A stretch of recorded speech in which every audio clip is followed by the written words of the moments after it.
और यहाँ लगातार मुख्तार अंसारी के ऊपर और उनके लोग उनके नाम से दूसरों को भी जोड़ के कार्रवाइयाँ हो रही हैं, डिमोलिशन की कार्रवाइयाँ हो रही हैं।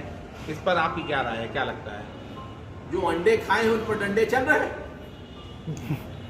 तो मुख्तार अंसारी को आप कैसे अपराधी की देखते हैं? या मुख्तार अंसारी को क्यों कहता हूँ? मैं चुलबुल सिंह पर भी कह रहा हूँ, वो नवाब सिंह यादव पर भी कह रहा हूँ, नवाब सिंह पर भी कह रहा हूँ, रमेश सिंह पर भी कह रहा हूँ। तो यानी जो कार्रवाइयाँ हो रही हैं योगी सरकार से, मैं नहीं जानता, उन सबको मुकदमा लड़ना पड़ेगा अपने हाई कोर्ट में। जितने लोग राष्ट्रद्रोह में गए थे, इलाहाबाद हाई कोर्ट में गए ना, वहां से छूट कर आए। इन कार्रवाइयों से आप संतुष्ट हैं कि नहीं? क्या लगता है आपको कि सही कार्रवाई या उत्पीड़न किया जा रहा है? मैं उत्पीड़न भी नहीं जानता। मैं पूछ रहा हूँ ये रुपया आया कहाँ से इतना, इसकी जानकारी सरकार दे जनता को। मैं अब आप पूछ रहे हैं तो इसकी जानकारी दे। इसीलिए मैं कहता हूं बाप मर गए अंधेरे में, बेटे का नाम पावर हाउस से। सुनाइए, सरकार ने जिन लोगों का डिमोलिशन किया है, कुर्की की है, सरकार को व्हाइट पेपर लाके प्रदेश की जनता को बताना चाहिए कि इन्होंने किस तरीके से, अगर ये अवैध धन है तो कहां से कमाया। तो जिसका कुर्की की है, जिसका किया है, तो नंबर 1 का पेपर रखा है, उसके बाद भी उसका ध्वस्त कर दिया गया, उसको अपने कब्जे में इसके लिए तो वो ITR उसका जो रिकॉर्ड है उसको क्या माना जाए? वो ITR फर्जी है कि ये प्रशासन कार्रवाई कर रहा है वो फर्जी? उसके लिए हाई कोर्ट जाए। हम नहीं कर सकते। इस देश में न्यायपालिका है। रुपया कहाँ से देंगे ये बहस होने लगी। इलाके में रुपया आ गया ना, सुप्रीम कोर्ट ने आदेश दिया कि चाहे जो हो, 1 हफ्ते में सरकार को अपनी निःशुल्क वैक्सीन बनाने की स्कीम को लेकर के हमारे सामने पेश की। आखिर वैक्सीन हुई तो हम मोदी जी को धन्यवाद नहीं देना चाहते, हम धन्यवाद देना चाहते हैं हिंदुस्तान की सुप्रीम कोर्ट को, जिसने संविधान के अंदर हमारे नीति निर्माताओं ने जो निर्देश दिया था उसे पालन किया। और एक बात फिर आपको कह दें, ये संविधान किसी एक पार्टी का बनाया और एक व्यक्ति का नहीं है। ये संविधान सभा का बनाया हुआ है। अगर हम पेश कर देंगे अपनी पार्टी का सिद्धांत तो हम उसके जनक नहीं हो जाते। सब लोग मिलकर के हमारी पार्टी में सिद्धांत तय करते हैं, लिखते हैं और हम प्रेषित कर देते हैं। एक व्यक्ति का ये संविधान का मिला जुला संविधान है। और ये जो राशन मुफ्त है ये उनकी देन नहीं है। कम्युनिस्ट पार्टी ने मनमोहन सिंह की सरकार के जमाने में बड़ा आंदोलन चलाया था और हमने उस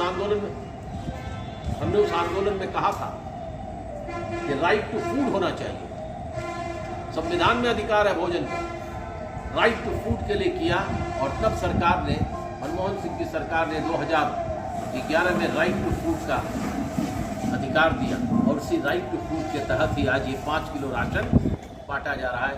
इसलिए मोदी जी की देन नहीं है, पिछली सरकार की संघर्षों के, जनता के संघर्ष करके लाखों लोगों ने संसद के सामने 2004 से लेकर के 2011 के बीच में प्रदर्शन किया, राज्यों में किया, जिलों में किया।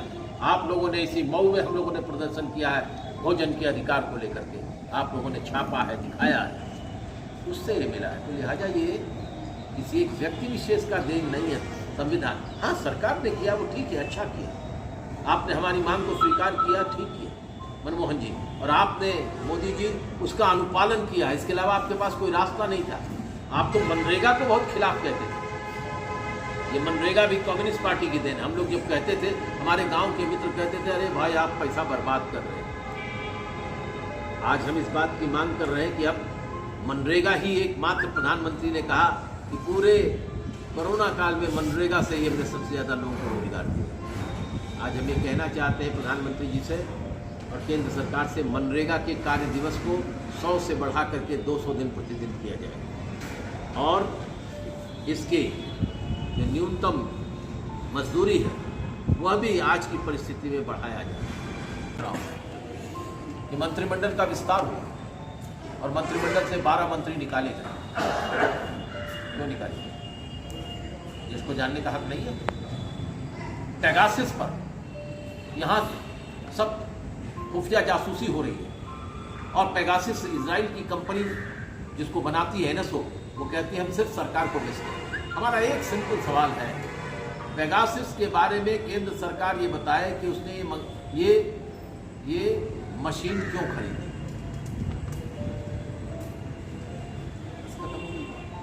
खरीदी कि नहीं खरीदी?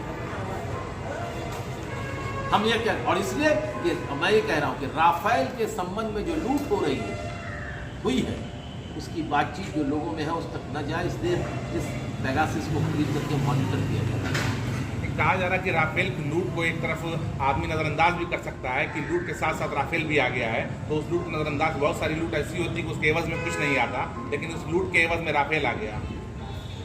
हो सकता है ये इतनी लंबी दूरी तक हमारी जो दूरी है वो समझ नहीं गया। आप तो MiG-24 हो गए। राफेल की खरीदारी में जो बातें उसे छुपाने के लिए, मैं एक सवाल पूछूं, राफेल हमने खरीदा, पेगासस का इंस्ट्रूमेंट हमने खरीदा, हम इसकी जानकारी और इसकी गहराई में इसकी जांच करने को तैयार नहीं है।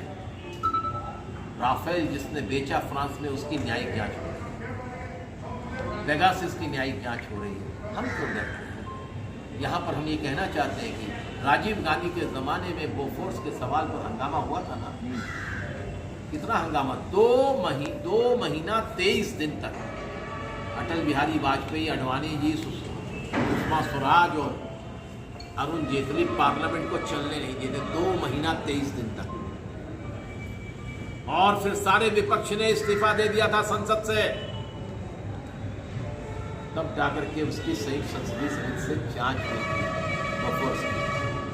आज आप क्यों घबरा रहे हो मोदी जी? आप क्यों घबरा रहे हो? ना खाऊंगा ना खाने दूंगा, ये बात तो इंद्रजीत गुप्ता जी ने कही जब वो गृह मंत्री बने थे। आपने उसको रिपीट कर दिया, तो आप उसी पर चल जाइए ना, पेगासस की जांच करिए ना, क्या फर्क है? हाथ कंगन को आरसी क्या, पढ़े लिखे को फारसी क्या? आपने नहीं खाया आपके। मेरा कहना है कि मंत्रिमंडल में से जो 6 मंत्री निकाले गए हैं वो कहीं न कहीं पेगासस से और राफेल से संबंधित थे, क्योंकि जावड़ेकर साहब सूचना प्रसारण मंत्री थे और रविशंकर प्रसाद लॉ मिनिस्टर थे।